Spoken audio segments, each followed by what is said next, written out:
Leslie. The crucial decision making here is in public interest. Council, you have a mandate from the people of Shoalhaven to protect our lifestyle, and also to maintain our living standards. That is what you're voted there to do, that's what our council is there. By doing so, you do this through things such as ecological sustainability.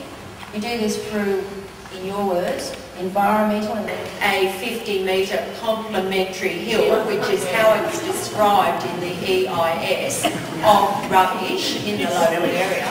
And I'd actually like to ask council staff how they feel about us being left with a legacy of a changed topography in the area that's going to include a 50-metre complementary hill.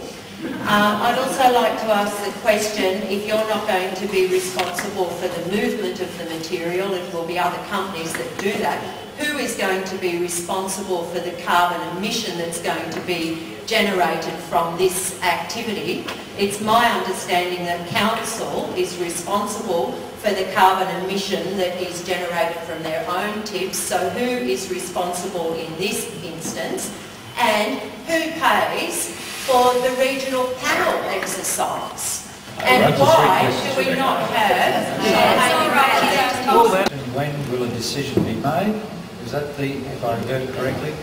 At this stage, I'd say the soonest it could go to the panel, and again, remember it's not a decision made by the elected council, it's a decision made by the joint regional planning panel, would be probably December. Now, the reason I am uncertain is because we have indicated tonight that we have asked the applicant for additional information because we are unhappy with aspects of the EIS and we feel that we can't adequately assess it on the level of information that's provided. One of the uncertainties is how quickly they respond and whether we will be satisfied when they do respond. So to that extent, it's a little bit hard to predict a timetable with that uncertainty. So that's why I say, in my view, the soonest it could go would be December, but obviously if this process takes longer, it won't go to the panel until next year.